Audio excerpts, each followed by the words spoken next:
Welcome to the Philly Adcast, informing and engaging the advertising community, powered by Alchemy X and the Philly Ad Club. Here's your host, Bjorn Henriquez. Hello and welcome to the Philly Adcast, powered by Alchemy X. I'm Bjorn Henriquez, your host, and today we have members of the Philly Ad Club Diversity Committee, starting off with Melinda Ramos, Director of Talent and Diversity at Brownstein Group. Great. Hello. And co-chair. And I'm Gary Shepard, President and CEO, founder of Third Floor Media. Great. Thanks for taking time to join us and speak about diversity and inclusion in our industry. So I just wanted to start off with diversity and inclusion. What does that mean to you, Melinda? To me, it means unique perspectives, differences in backgrounds, collective, bringing the collective together to create something greater. Mm-hmm. Inclusion for me is having a seat at the table, a voice, and an idea exchange that it has equal ranking amongst others. Okay, great. How about you, Gary? So I've heard diversity as being described as being invited to the dance. Right. And inclusion being asked to dance. Right. So you're participating in the process. Right. And when I look at it in terms of the culture and society that we live in, I look at people of color being involved in the decision-making process, the production of whatever it is you might want to do in terms of getting a message out. Right, right. So let me stay with you just because you've been in this city for so long and has had a very unique career, going from the talent side to being on the radio to running an agency. So what have you seen in terms of one side being in radio at a media company to running your own agency in the city? Well, you know, that's an interesting question because going back in radio and dealing with salespeople on the sales side, I always knew and understood that they had difficulty in selling the radio station because most of the stations I've worked for were black-owned radio stations, or at least black-programmed radio stations, right, being programmed to the African-American community. And there was always an issue in dealing with agencies to get them to buy the station. Convincing the agencies that the African-American community, first of all, had the funds right, to be able to buy the products that they were advertising. Right. So, you know, going from that background to actually owning an agency now and dealing with some of the larger clients that we do deal with right now, it's been very interesting, and we feel blessed to be included in that. So we're dancing now. Right. Great. So, being in Philly for 3 years now, right? That's correct. And this, you know, Philadelphia has its own vibe. I'm originally from New York as well, and has its own nuances. In being a transplant and coming into the market, how important is it for you to make sure that's included in the culture at the Brownstein Group? It's incredibly important to me. Obviously, being a person of color, I observe the rooms that I walk into, and you know, throughout my entire career, noticing that 9 out of 10 rooms I walk into, I'm usually the only person of color or of a very limited group. So I wanted to make sure that that was a prominent and deliberate and you know, just I thought it was an important thing to try to achieve at Brownstein Group specifically, but just in advertising in general. You know, I have had the pleasure of working at very diverse companies, and I've also had I wouldn't say displeasure necessarily, but the experience of working in very in environments that have very little diversity, and so I've seen both sides, and I know the benefit of being in a diverse environment, and I know the benefit of being in an inclusive environment, especially from an HR perspective. My role is about people. Mm-hmm. And engaging people and helping them reach their full potential in their career paths. And if it's not an inclusive environment, then they are not able to achieve that. Right. So for me, it was very important, not just for the role that I play, but for myself and my own personal career opportunities and my growth plans. Right. So absolutely, I wanted to bring everything that I'd learned both from my career and my life in New York City to the work that I do at Brownstein Group or any agency or company that I might work in the future. Right, right. So if we go back a little bit to the history of this city or this region, we're calling it diversity and inclusion now. Gary, I'll start with you. How did we get here? So that's again another great question, because as we look at it now, we are actually promoting the Philly Ad News from the Philly Ad Club. It's the trade magazine that's published by Charlie Volpe. He's done a great job over the years, and this is the first time that the magazine is devoting its issue to diversity and inclusion. You talked about being transplant. I'm a transplant as well. My home is Detroit. I grew up in an area where Detroit had the first black-owned and operated radio station built from the ground up to service the African American community. So it was different for me moving to Philadelphia, and it was everything was controlled by people who didn't look like me. And I think Melinda said something when she walks into a room and you notice that you're the only person of color, and then you kind of realize if you did see someone else there that looked like you, then you know that whatever you have to contribute has value to that organization. So that's really, really important. And we have several authors who have participated in writing articles for this magazine coming up now. So you say, how do we get here? So specifically, when we talk about the African American community, we started off with the enslavement of Africans back in 1619. Here we are in 2019. It's the 400th year since the beginning of the transatlantic slave trade. And my article kind of focuses on historical events that led us up to where we are now. We got the Emancipation Proclamation, the Reconstruction era, Jim Crow, integration, sit-ins, set-asides, affirmative action, and here we are at diversity and inclusion. Right. We have made progress, definitely. No doubt, There's no question about that. Right. And what about your article and your contribution to the I was going to say the episode, but My article, my contribution to the issue of diversity and inclusion for the Philly Ad News was really centered around recruiting and bringing in talent that otherwise would not have access to the opportunities at my company, or would not necessarily have the awareness of those opportunities, and really about seeking out talent in areas that we might not have previously looked. So much of our recruiting practices have been largely centered around that bias toward what is most familiar and what is most comfortable to you, and really trying to get us out of that comfort zone a bit, because there's so much to learn and so many opportunities and so many great people out there, really, really great, talented, smart people that we just are not giving them a shot. You know? So that's really the focus of my article. I think that's very important too, Melinda, because I mean you hold a very important position at one of the oldest agencies, if not the oldest agency in this region, to be able to open up those opportunities for people. Because when you go in and again you see people who look like you, and you know that your input will be valued in that environment. You have a very important role there, and I'm proud of what you're doing myself. Thank you. Yeah, I mean, it's not lost on me how important the role is.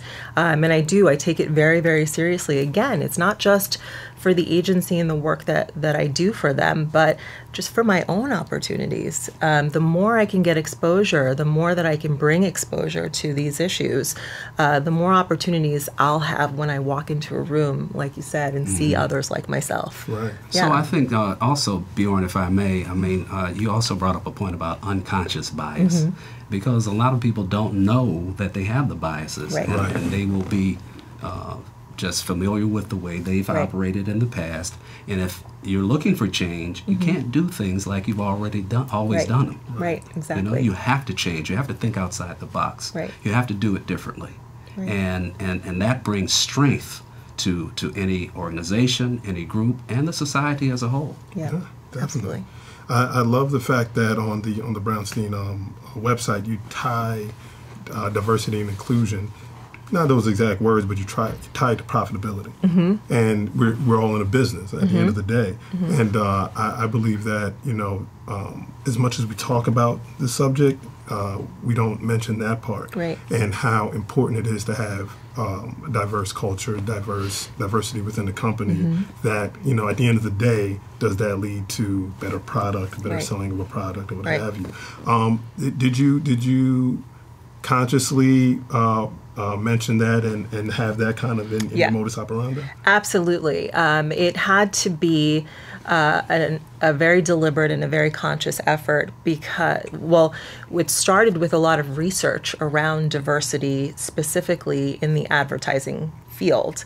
And then we narrowed it down to, well, you know, during this research period, narrowed it down to understanding where there was lacking in terms of that diversity, and ultimately what the goal was in achieving that diversity. And when you look at the basic numbers, if you just look at the black and white numbers and you see the spending power of blacks and Latinos, and all of the other diverse groups, there are trillions and trillions of dollars being spent on services, goods, and you know, everything in between.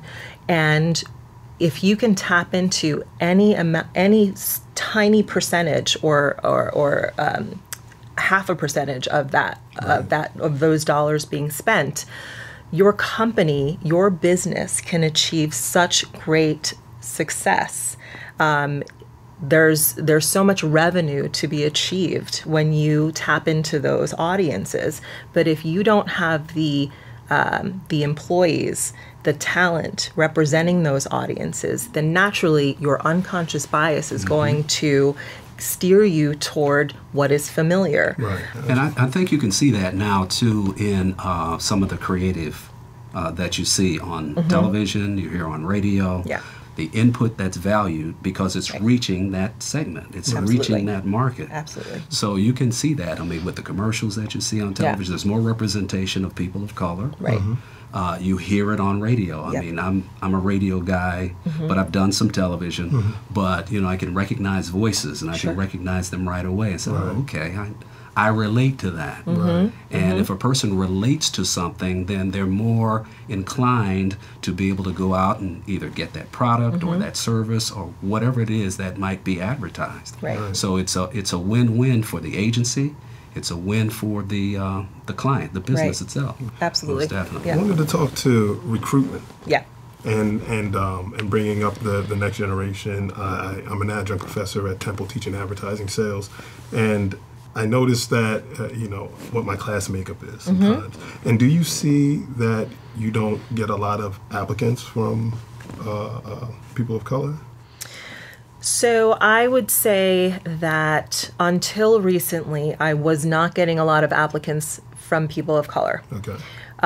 You know, through these efforts, you know, partnering with schools like Temple, like Drexel, like Lincoln, the influx of applicants from diverse backgrounds has increased pretty significantly, and I'm really grateful for that. And I want to continue helping push this forward from the entry level all the way up. Right. So it's actually a really exciting time for us. That's great. And Gary, with you, I one know, of my students. I was going to say, I know you were a professor, an adjunct professor, because one of our interns was in your class. Right. Oh. And he would come back and report to me what was going on. Nice. But vice versa, I was going to say that, you know, in reference to that student, I saw how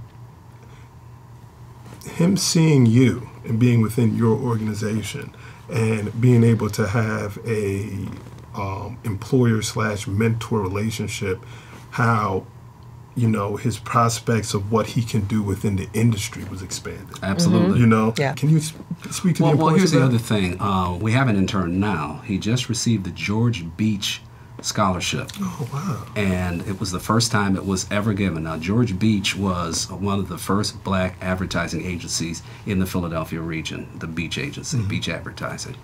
It went through several iterations, but George Beach was the man behind it. So we have that intern now because he said he visited several agencies. He went around to some of the bigger ones, and he came to our small shop and said, wow, I really like it here, and I want to be involved in this, because he has we have a one-on-one, and he can really see what goes on. He can get involved into different aspects. The other thing I wanted to mention is, yes, that's great on the college level, but we need to start even on the pre-K and and you know, elementary school and middle school and high school. We need to start, because of the fact you didn't get the applicants because they didn't even know these jobs existed. Right. They don't even know about it. Right.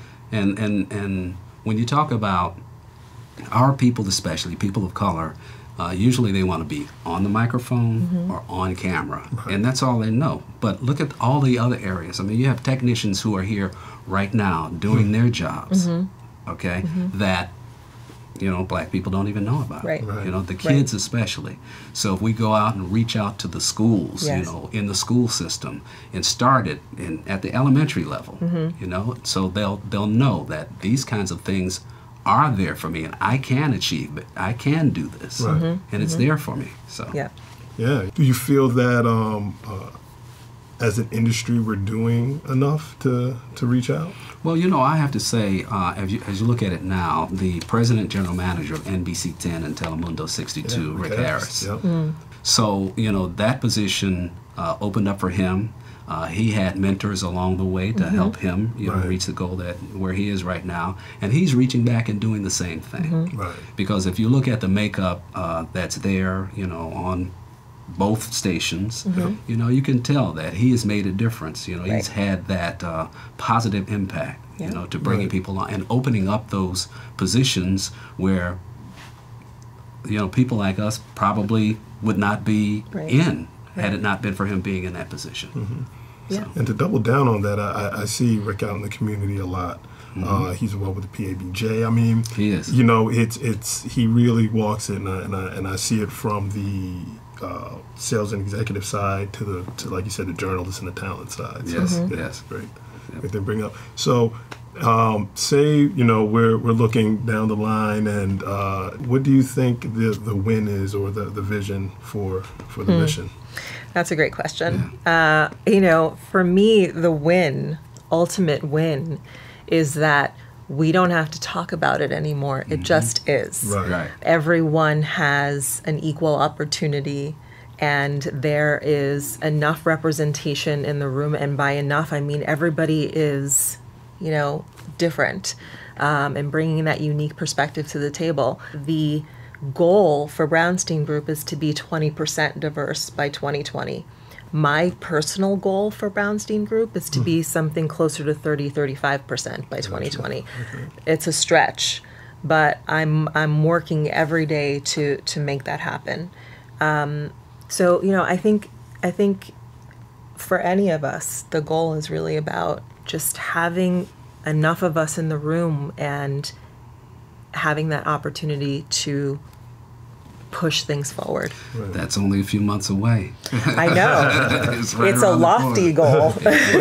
We have to commend the Brownstein Group for setting that goal, putting it out publicly, and being able to have everyone hold them accountable to that goal. And that was exactly it. I think that's an amazing thing for a company and an agency of that stature, size, and just influence to lead the way. Absolutely. You know? So I wanted to make sure that, you know, those who are watching or listening to the podcast know that the September-October issue is dedicated to diversity and inclusion. Absolutely. Pick it up. Some very interesting articles. I've read all of them. And they're very, very interesting, very good articles from different perspectives.